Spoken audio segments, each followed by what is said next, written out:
अस्सलाम वालेकुम नाज़रीन, मैं मोहम्मद जावेद AS न्यूज़ में आपका खैर मकदम। नाज़रीन, आज की खबर गोशा महल इलाके से है। गोशा महल की इलाके की आवाम कचरे की अदम निकासी से यानी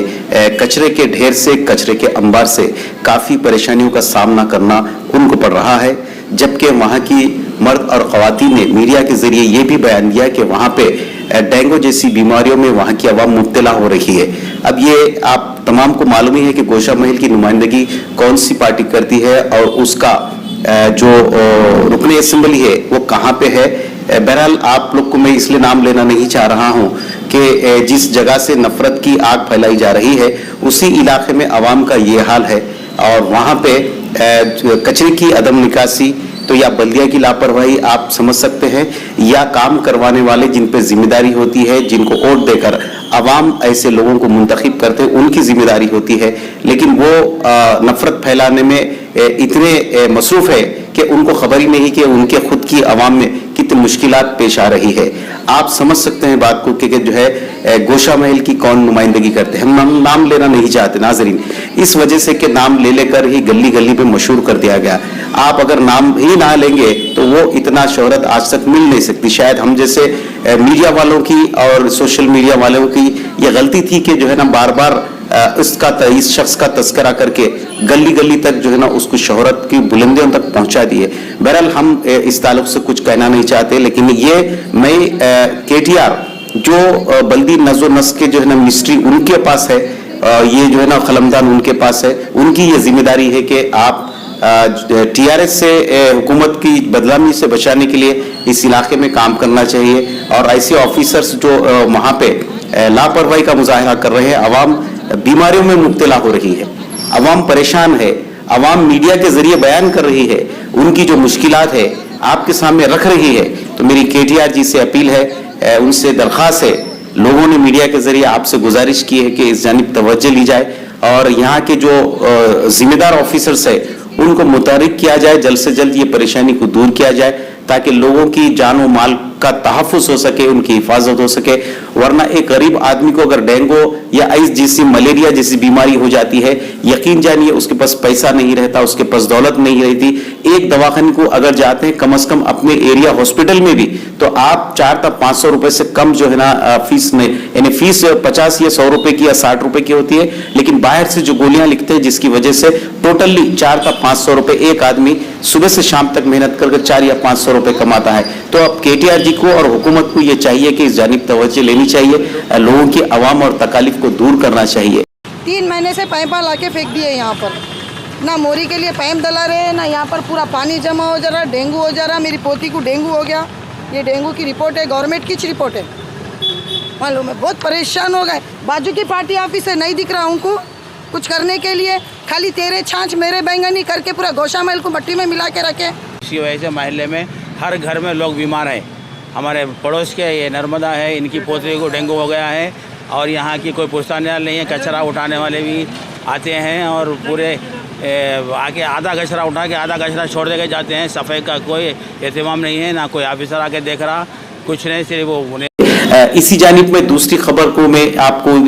बताना चाहूंगा। दूसरी खबर में है कि मल्लेपल्ली से, जहां से आप भी ये मजलिस इत्तेहाद मुस्लिमीन के जिम्मेदारों को आप देखिए, घर घर पहुंचकर कैसी बेहतरीन सर्विस दे रही है मजलिस इत्तेहाद मुस्लिमीन के जो जिम्मेदार है। आप ये इस वीडियो में आप देख सकते हैं, मैं इंशाल्लाह बारी बारी से साइड में मेरे चल रहा है वीडियो, आप देख सकते हैं। ये पहली खबर जो गोशा महल की है, जहां से आवाम कितने नाला है, कितने परेशान है। मैं इंशाल्लाह उनकी सारी बाइट आपके सामने आइंदा रखूंगा, आगे चल के आप वो बाइट भी देखेंगे। आप मजलिस इत्तेहाद मुस्लिमीन की भी कारकर्दगी देखिए, मजलिस के मुखालिफ या मजलिस की मुखालिफत करने वाले वो लोग ये वीडियो जरूर देखें। ये लोग सुबह फजर की नमाज के बाद में मल्लेपल्ली के नौजवान, मजलिस के जिम्मेदार लोग अवाम के दहलीज पर पहुंचकर, अवाम के घरों तक पहुंचकर, अवाम के दरवाजों को खटखटाकर, अवाम के दरवाजों को बेल बजाकर पूछ रहे हैं कि भाई आपके पास कुछ बल्दी बरखी या आबरसानी की कुछ प्रॉब्लम है क्या। यानी मजलिस इत्तेहाद मुस्लिमीन ऐसी भी जो है ना काम, ऐसी जमात है जो ऐसा भी काम करती है। मैं कहने की बात नहीं है, मेरे बाजू की है, इसका पूरा आप वीडियो देख सकते हैं, चल रहा है, आप देखिए कैसी खिदमत कर रहे हैं। तीसरी खबर आपको मैं बोराबंडे से है, जिसका ताल्लुक मैं नाम लेना नहीं चाहता कि ये जिस पार्टी के ताल्लुक से ये जो है ना खातून कह रही है, आप जरूर अंदाजा हो जाएगा कि वो किसको बोल रही है। ఇది చేసింది డిప్యూటీ మేయర్ అయిన బాబా నువ్వేమేం చేసినావు నీ అరాచకాల చిట్ట నా దగ్గర ఉంది నువ్వు ఉద్యమం చేసినాడు ఏమేం చేసినావో నేను ఏడేడికి నేను బచాంచుకుంటూ వచ్చినాడు నీ సంగతి అంతా నా దగ్గర ఉంది అందుకే నేను ఇలా మీడియా ముందుకు వచ్చిన నీ దగ్గర దమ్ముంటే నువ్వు దగ్గర మన ఇద్దరం చేర్చుకుందాం నేను అక్కను నువ్వు తమ్మునివిరా నీకు దమ్ము ఉంది నాతో మాట్లాడుతాను కానీ నువ్వు ఈ చిల్లర లెక్కలు చేసుడేంద్రా నువ్వు ఈ చిల్లర లెక్కలు ఆడదాన్ని తీసుకొచ్చి ఆడోళ్ళ పరువు తీస్తావా నువ్వు ఇప్పుడు సభ్య సమాజం ఏమనుకుంటుంది నీకు నువ్వు కూడా తక్కువైపోయినావు కదా సొసైటీలో నీకు అవసరమా ఇవన్నీ నేను అక్కను నాతో మాట్లాడాలి నువ్వు నేను మాట్లాడుతుందే నీతోటి బాబాతోటే మాట్లాడుతున్నా ఎందుకంటే నువ్వు 6 నెలల కింద ఇంకొక నీ దగ్గరున్న మనిషి ఫోన్లోకి వెళ్ళి నాకు ఫోన్ చేసినావు ఇప్పుడు ఆ రికార్డు వీళ్ళని తెప్పించుకోమంట నేను ఇడిచిపెట్టా నీ కొడుకుని అన్నావు నువ్వేం చేస్తావు మా అంటే ఆడోళ్ళ మీద రూమర్స్ లేపుతావో లేకపోతే నా కొడుకుని చంపుతావో ఏం చేసినా ఎదుగుతున్నాడు కదా ఇవాళ ఒక నాయకురాలు కొడుకు వాని అక్క కొడుకు నేను బాబా నా తమ్ముడు వాడు వాని అక్క కొడుకు వాడు వాడిని తీసుకుపోయి నీడికెళ్ళి బోరబండకు తీసుకుపోయినాడు నేను అటుపక్కకు దుష్మన్ అయినా అక్కడ కార్పొరేటర్లు అక్కడ ఎమ్మెల్యే తోటి కొడుకు పోయి బోరబండలు ఉంటాడు ఈమె కుక్కట్పల్లిలు ఉంటాడని కూడా నేను బాధలు పడ్డా సరే నా తమ్ముని కంటే ఎక్కువనా అని నేను అనుకున్నా నా తమ్ముడు తీసుకుపోయి ఇవాళ నా కొడుకుని గీ అవతారం చేస్తాడు ఎందుకంటే నా కొడుకు నాయకుడు ఎదుగుతుండు కదా ఇవాళ బోరబండలో నువ్వు 4 గంటల దాకా నిద్రపోతే పొద్దున మా పిల్ల 4 గంటల నుండి అర్ధరాత్రి 3 గంటల దాకా బోరబండ ఇల్లు తిరిగి అందరికి నేను ఉన్నా అన్నాడు అందుకే నేను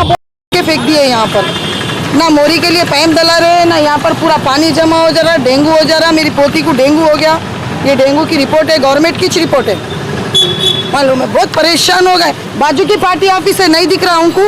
कुछ करने के लिए खाली तेरे छाछ मेरे बैंगनी करके पूरा गौशा महल को मट्टी में मिला के रखे अब मंगलाट में देखो कितनी गंदगी पड़ी हुई है कि दुकान वालों को कितनी तकलीफ किसको परेशानी नहीं हो रही क्या मैं कल नीलोफर दवाखाने में गई बच्चों को हर बच्चे को डेंगू क्या हो रहा है यहाँ पर तेलंगाना गवर्नमेंट में क्या हो रहा है ये आप जब जीएचएमसी ऑफिसर से कुछ बात करें तो वो कुछ समाधान कुछ भी नहीं रात के टाइम पे आते 1:30-2 बजे रात को आते 12 बजे आते आके चोरी छुपे जैसा कि कोई चोर लेके जाता ना कचरा तो सोना चांदी वैसा उठा के लेके चल जाते रोडों के ताल्लुक से कुछ बात हुई आपको रोडों के ताल्लुक से देखो यहाँ से रोड को खाली पैचर डला देते छोड़ के चले जाते बोले तो क्या बोलते आने का टाइम डालेंगे बोलते क्या कर रहे फिर ये लापरवाही है जिम्मेदारी नहीं है कोई चीज की मकान नंबर 14-151 ये कुंडी का नाम है इकबाल कुंडी और इसकी सफाई पूरी नहीं हो रही है जिसकी वजह से महल्ले में हर घर में लोग बीमार हैं हमारे पड़ोस के ये नर्मदा है इनकी पोती को डेंगू हो गया है और यहाँ की कोई पुश्तैनी नहीं है कचरा उठाने वाले भी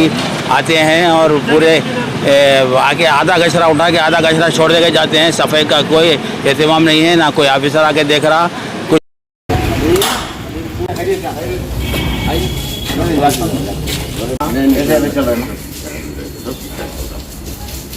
मेरे लाइफ हमारे लाइफ है ना इसको बोलिए तो आपको बोल आ जाओ घर पे आ जाओ आ रहा अभी आ रहा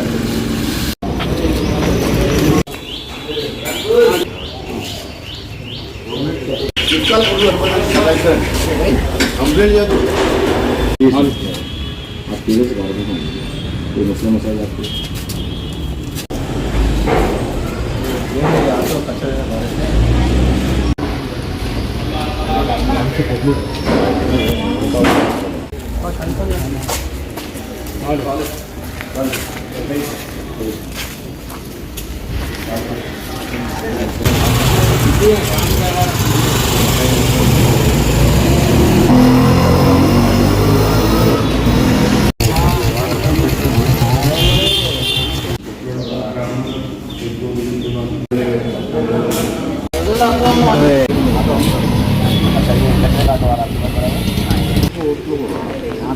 प्रॉब्लम क्या है वो तो एक्चुअली ये तो वही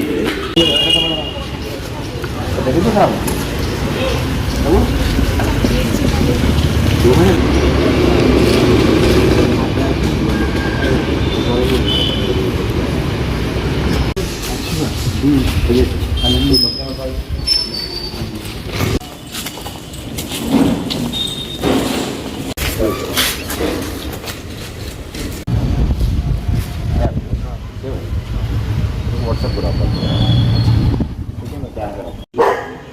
गेट का कल आया होने नहीं आज आता हूँ बोला स्वीपिंग यूनिट वाले आए बराबर